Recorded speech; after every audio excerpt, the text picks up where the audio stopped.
Hey guys, it's Bella. Welcome back. I hope you guys are all doing well. In today's video, we are going to be covering another Mystery Monday case, and we're going to be talking about a really bizarre case actually, the case of Daniel LaPlante.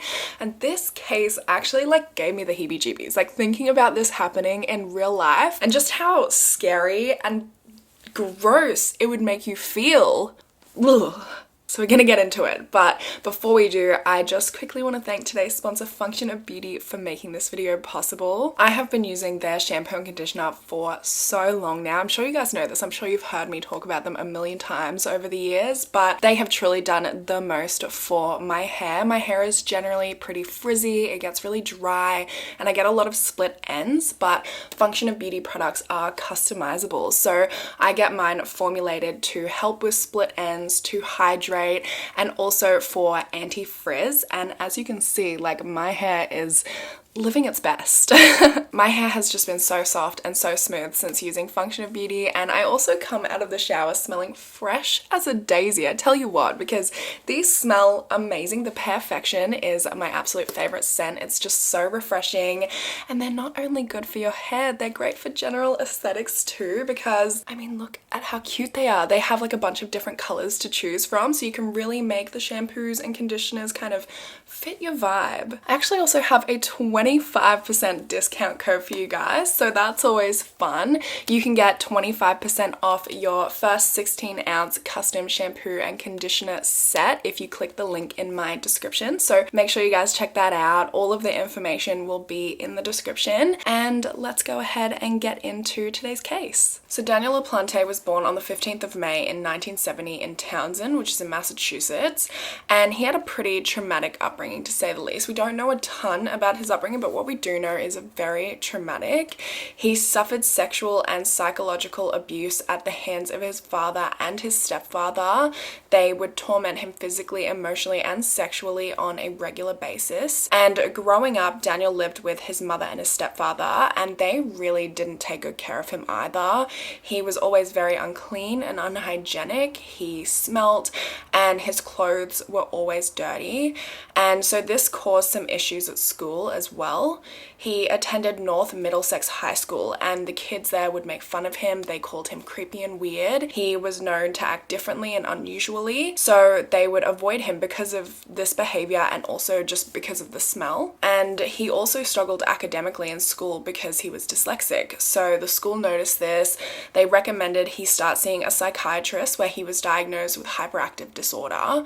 Unfortunately though, these sessions did the exact opposite of help him, because the psychiatrist ended up sexually abusing him as well during his sessions. So his psychological condition just ended up worse than before he had started seeing the psychiatrist. By age 14, Daniel got involved in criminal activity, and he would break into people's houses and steal their valuables. And by age 15, he would actually not just break into their house and steal their stuff, but he would make it obvious that he had been in there, because he liked the thought of the people who lived in the home or who owned the home feeling paranoia and feeling scared just knowing that someone had been in their house. So he would just slightly shift furniture, he would leave things out like cups of water, little bits of food, that sort of thing, so that they would know that he had been there. And then in 1968, Daniel actually took this another step further with the Andrews family. The Andrews family lived in Pepperwell in Massachusetts, and the family consisted of Father Brian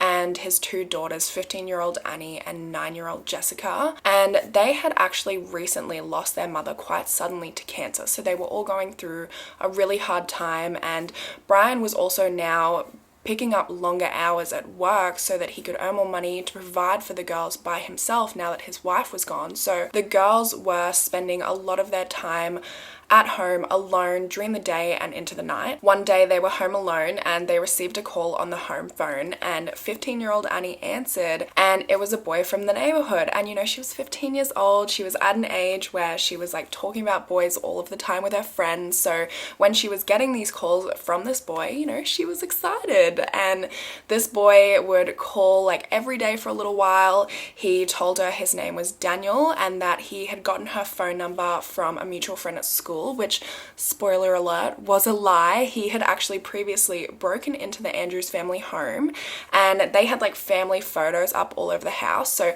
he had seen Annie in those photos, became basically obsessed with her, managed to figure out the family's home phone number, and started calling her. Anyway, he tells her that he's tall, he's blonde, he's smart, and he's athletic. You know, what more could a 15-year-old gal want? So they spoke on the phone every day for about a week until eventually he invited her on a date where he would pick her up from the house and then they would go to the local fair together. And she was so excited because a hot jock has randomly got her number, has been calling her every day, they've been having great chats, and now he wants to take her on a date. So she's like, let's do it. Date night rolls around, doorbell rings, Annie goes and answers the door, and she is not met with a hot, tall, blonde, athletic dude. She is met with Daniel LaPlante. He had dark, greasy hair. He was like 5'8". He was skinny. He probably smelled. He was just like, you know, the polar opposite of what he had described on the phone. But Annie had enjoyed chatting to him on the phone, so she still went on the date. Unfortunately for her, because it did not go well. As they're walking through the fair, they're kind of chatting about life and they talk about their families a little bit, and Annie mentions that her mother had recently passed away due to cancer, and at the mention of death, Daniel kind of lit up. He had like a little spark in his eye and he started bombarding Annie with questions about her mother's death. And not only was it very recent, it's still a very sore subject for her and she doesn't want to talk about it, but she definitely does not want to talk about it in the way that Daniel is trying to talk about it, because the questions he's asking her like, how did you feel the moment your mother died, and how badly did she suffer until the moment of her death, and just really uncomfortable questions like that. Annie was not into it, as I'm sure you can imagine, and so after about an hour she cut the date short and made it very clear that she did not want to hear from him again, and she left and she went home. A few days later, her and Jessica are at home alone again, and they are just reminiscing about their mother and how much they miss her and all the good memories they had, and they decide to take a Ouija board down to the basement and hold a seance to try and contact her. And they don't actually expect anything to happen, like they don't actually expect to connect with her, but it's just kind of a thing that they wanted to do as more of a cathartic experience to feel closer to her and just as a bit of a distraction. So they hold the seance, obviously nothing happens, and then when they hear Brian get home, they quickly pack it up and they head up to bed because they don't want to get in trouble for like holding a seance or for him to think they're crazy or anything. So they go to bed, and then later that night they start hearing these tapping sounds from their two separate bedrooms. Jessica runs into Annie's room and she's like, oh my god, do you hear that as well? And Annie's like, yeah, is this our mum trying to contact us? Like, did the seance actually work? And so they just kind of stayed up in Annie's room together, talking about their mum, listening to these tapping sounds, thinking that she's just giving them a sign that she's there with them. Unfortunately though, the excitement really didn't last for very long, because this tapping went on for weeks, and it would only happen when they were home alone or when they were trying to sleep. So it would wake them up at night, it would keep them up, it was disrupting their sleep, and they would tell Brian about it, but whenever they would take him to where they were hearing the tapping, it would stop and they would say, I swear there was tapping going on, I think it's mum trying to contact us. And he was like, okay girls, like I think, you know, I'm sure she's watching over us, but I don't think she's like actually here like tapping on the walls. But then the girls started to notice even weirder things. They started to notice bits of furniture around the house moving, they started to notice things from the house disappearing, like items of clothing, food, that sort of thing.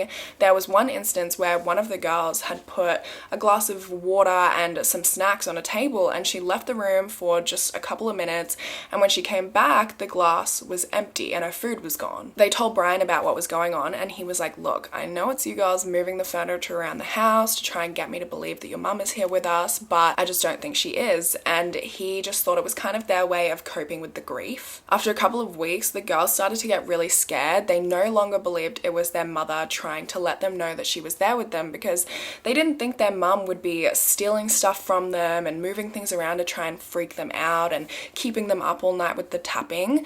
So they thought that when they had held the seance, that instead of connecting with their mother, they had actually connected with like an evil spirit or an evil ghost or something, and it was trying to mess with them. And then one night in January 1987, they were home alone. They heard the tapping sounds again. It sounded like it was coming from the basement. So Annie grabs a kitchen knife and the two girls go down to the basement to see what's going on and try and catch this evil spirit or something. And as soon as they get down to the basement, the tapping stops. So they turn around to go back upstairs to the house, but when they turn around, there's a message there which looks like it's been written in blood, and it said, "I'm in your room, come and find me." That would just be absolutely terrifying to see. I can imagine being home alone, having all of this weird stuff going on in your house, and then there's a message that looks like it's written in blood that says, "I'm in your room, come and find me." I can't even imagine what was going through their mind. Obviously, they freaked out, they screamed, they ran out of their house, and they went over to their neighbor's house, and they were like, "Can we just stay with you till our dad gets home?" And the neighbor was like, "Yeah, of course, no worries." You could see they were obviously freaked out. Brian gets home, the girls go over there to tell him what's happened, and he goes down to the basement, he sees the writing, and it's actually written in tomato sauce. And he's like, "Okay, enough is enough, you know, you can't be writing on the walls of the house." He obviously still thinks it's the girls. He's like, "You just cannot be writing on the house. I know you're trying to cope with your grief, but this is unacceptable." And so he decided to put them into grief counseling. And then for the next few weeks, the tapping stopped. All of this stuff happening around the house seemed to stop, and it was like they could finally have some peace and quiet. And then one day, the girls are home alone again, Brian's at work, and the tapping starts again. So Annie grabs a kitchen knife again, and her and Jessica go and try and find where the tapping's coming from, and it sounds like it's coming from upstairs in Annie's bedroom. So they go up there, and when they get to the doorway, they see another message that says, "I'm back, come and find me." And the girls freak out. They run out of the house to the neighbor's house and say, "Please, can we stay here while we wait for our dad to get home?" They kind of explain to the neighbor what's going on as well. And so the neighbor calls Brian, and Brian is like, "Oh my God, not this again." Because it's been like 2 weeks without incident. He hasn't had to hear about the tapping sounds or the furniture moving or the girls just kind of bugging him about this stuff. So he leaves work, he comes home, and he goes into the neighbor's house. He says, "You guys stay here. I'm gonna go and check the house out by myself." He goes inside, and as soon as he opens the front door, the house has been ransacked. Like, it is not looking good. And he's like, "Okay, I know for a fact that the girls wouldn't do this." And the girls also hadn't told him that the house had been ransacked. So it had clearly happened between when the girls had run out of the house and when he got home to go and check in on what they were saying. He goes up to Annie's bedroom and he sees the message, but there's a new message in there when he gets home as well that says, "Marry me." And the girls also hadn't mentioned that message. So again, it had obviously happened between when they'd run out of the house and when Brian had entered the house. So he's realizing at this point that they haven't been lying and that something weird is going on. And then from the corner of his eye, there's like a boy standing in the corner of the room. He's got a blonde wig on, he's wearing a wedding dress, and it's actually his dead wife's wedding dress, and he's holding a hatchet. And as soon as Brian sees him, this boy just runs, and Brian runs after him, tries to catch him, but the boy disappears. Obviously, Brian calls the police, and the police come to the house, they search the house, and that's when they find in Annie's bedroom, behind one of her like chest of drawers or something, there's actually a crawl space, and inside the crawl space, they find Daniel LaPlante. He's in there, he's like curled up on the floor, and immediately Brian recognized him as the boy with the hatchet, and Annie recognized him as the boy she had gone on the horrible date with 2 months earlier, and Daniel was arrested and taken to the police station for questioning. Upon examining the crawl space, they figured he'd been living there for about 2 months. There was a sleeping bag in there, there were clothes in there that belonged to the Andrews family that, you know, they had been going missing. So he had obviously taken them, brought them into the crawl space with him. There were empty beer cans and other sort of rubbish in there. And they also found that there were passageways through all of the walls, inside the walls, that connected to every single room in the house. So that's how he managed to get around and make those tapping sounds all around the house. And he had also made peepholes through the walls in every single room so that he could spy on the family. Daniel was 16 at the time of his arrest, so he was placed in a juvenile detention facility for the next 10 months. So he was there from January to October in 1987, and the reason he was moved in October is because he actually turned 17 on the 16th of May in 1987 while he was in juvie.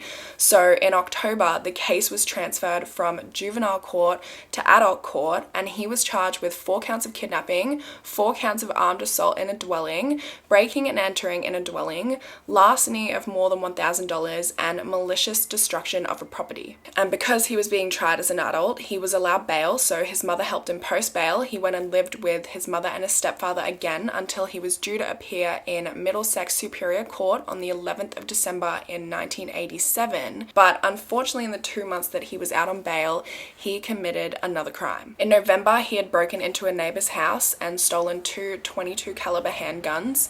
And then on the 1st of December, he walked about half a mile, or about 800-ish meters, to the house of the Gustafson family, which, being December, was looking very festive. It had been decorated for Christmas, and the family consisted of 33-year-old Priscilla, her husband 34-year-old Andrew, and their 2 children, 7-year-old Abigail and 5-year-old William. Priscilla was also pregnant at the time with their 3rd child. She was a church nursery school teacher. She sang in her church choir and was very dedicated to her faith, and she was known to be a very sweet and caring person. When Daniel entered the Gustafson home, Priscilla and William were the only 2 members of the family that were home, because Andrew was at work where he worked as an attorney and Abigail was at school. The timeline of events and exactly what and how it happened aren't known, but somehow Daniel managed to get Priscilla into the master bedroom where he sexually assaulted her. He then placed a pillow over her head to muffle the gunshot sounds and shot her twice. He then went and drowned 5-year-old William in the upstairs bathtub, and when 7-year-old Abigail finished school, she caught the bus home and walked home from the bus stop, and when she arrived home, Daniel drowned her in the downstairs bathtub. Andrew Gustafson arrived home at around 5 p.m. from work, and he called out to his wife, but the house was eerily quiet, so he went upstairs to the master bedroom where he found her lying on the bed face down with a pillow covering her head and blood everywhere, and he immediately ran out of the house because he didn't want to see what had been done to his children. He couldn't face the thought of finding them alone, so he called the police, and the police came to the house, and they're the ones who discovered 5-year-old William and 7-year-old Abigail in the separate bathrooms. In the master bedroom, they also found 2 .22 caliber bullet casings. They found semen on the bed, as well as an open, untouched can of beer, and they also found shoe prints on a flower bed outside of the home. The search for the perpetrator got underway right away, and the police were very quick to put Daniel on their suspect list because he had just recently been released from juvenile detention. He was living nearby at his mother and stepfather's house, and he was also known to break into people's houses. So they went to find him and question him, and they found him at the local library, and he of course denied having any involvement. He gave them an alibi saying he was at home all day and that he had also gone to attend his 6-year-old niece's birthday party. Later that day, they went to his house, the LAPLANTE house, to question him again, and when they arrived at the house, Daniel was actually sitting on the porch, and when he saw the police approach, he got up and he just ran. He ran right into the woods near the house, and so obviously that's like a massive red flag. It was very clear that he had something to hide. They searched the LAPLANTE family home, and inside they found a .22 caliber bullet casing which matched the bullet casings found at the Gustafson family home. They found a pair of Converse in Daniel's room which matched the shoe print that was found in the flower bed outside the Gustafson family home. They found a pair of wet gloves which they believe had been used to drown the 2 children. They also found a sock with saliva on it, which they believe was used to gag Priscilla. They also found a necktie, socks, and pantyhose, which had been fashioned, like tied together and fashioned into a ligature. One of Danny's socks that they found also had fibers from the Gustafson family home on it. And they also found items that had been missing from the Gustafson family home, like their cordless phone and a cable TV box. And then also in the yard of the LaPlante family home was Daniel's stepfather's Jeep Cherokee. And when they looked inside that, in the glove box, they actually found the gun that had been used to murder Priscilla. So obviously a manhunt for Daniel got underway. They had nearly 50 local and state police officers searching for him, as well as police helicopters and police dogs. But Daniel really was not good at staying under the radar, even while fleeing from police. He actually abducted a woman at gunpoint and made her drive him around in her van, but she luckily managed to escape and flee on foot. She called the police, and so the police now knew what van he was driving around in. There were also several other sightings of Daniel that were phoned into police, and thanks to these sightings, they actually managed to locate and arrest him on the 3rd of December at 6:30 p.m. He was hiding behind a dumpster in a lumberyard in Aya, which is about 17 kilometers or 11 miles from Townsend, where the LaPlante family home was. He was obviously arrested, and when police searched him, they found he had a gun stuffed in his underwear, and he was then charged with the murders of Priscilla, Abigail, and William Gustafson. He also faced a range of other charges related to crimes he committed while on the run, and these were, of course, on top of the charges relating to the Andrews family. His trial began in October of 1988, and he was 18 by this time, and although the crimes and murders took place while he was a minor, the judge ruled that he would be tried as an adult. He pled not guilty to all charges and was ordered to undergo a psychiatric evaluation in which he was found fit to stand trial, and at the end of the trial, the jury deliberated for 5 hours before coming back and finding him guilty on all counts, and Daniel was sentenced to 3 consecutive life sentences. In 1993, he appealed his conviction on the grounds that the search warrant of his home should not have been granted, but this appeal was denied. He was also apparently a massive pain in the ass in prison. In 2000, he requested to be moved for his own safety after receiving threats from other prisoners, and so this request was granted and he was segregated, and he then sued the Board of Prisons for not allowing him access to the library, and the reason he wasn't allowed access to the library is because he had requested to be segregated from other prisoners, and other prisoners would be at the library. So I don't know, but he was actually granted $450 compensation for his rights being denied. He also threw a bit of a fit when his porn that had been mailed into him was confiscated, because porn is considered contraband in prison. In 2013, he claimed he wasn't properly able to exercise his faith, so he had become a Wiccan while in prison, which is basically like people who practice witchcraft and nature worship. And basically, in order to practice his faith, he needed to be brought dragon's blood, black opium, honeysuckle, and carrot cake. In 2017, after having served 30 years in prison, he actually appealed for a reduced sentence after the Supreme Court ruled that juveniles could not be sentenced to life in prison without the possibility of parole. So he was basically trying to be able to serve his life sentences concurrently rather than consecutively, but this was denied. So he won't be eligible for parole until 2032, which is only 10 years away. I mean, that's kind of scary. In 1989, Andrew Gustafson went on to remarry a woman named Carol, who was also a widow, and after their wedding, they both wore 2 wedding bands, one to remember their deceased spouses and one to mark their own marriage, and they also went on to have 2 daughters, Holly and Laura. Andrew left his law practice and went on to work as a child advocate for 12 years, and then he went on to work for the Massachusetts Conference of the United Church of Christ. In May of 2014, he unfortunately passed away of cancer at age 60. And that is everything for this case. As always, I would love to hear and discuss your thoughts on this case, because this one was crazy. I mean, the fact that he was living in their walls for 2 months gives me the heebie-jeebies. And I can't imagine Annie knowing you went on a date with this creep and you only lasted an hour on this date before you were like, hey, I never want to see you again.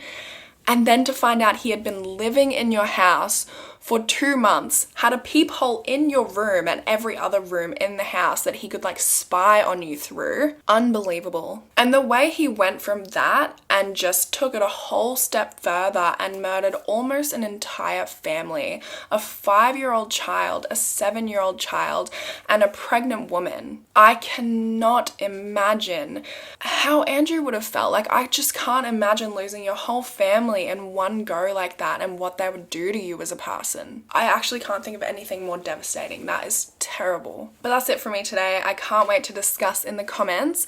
Hope you guys have a wonderful rest of your day, and hopefully I will see you in my next video. Bye guys.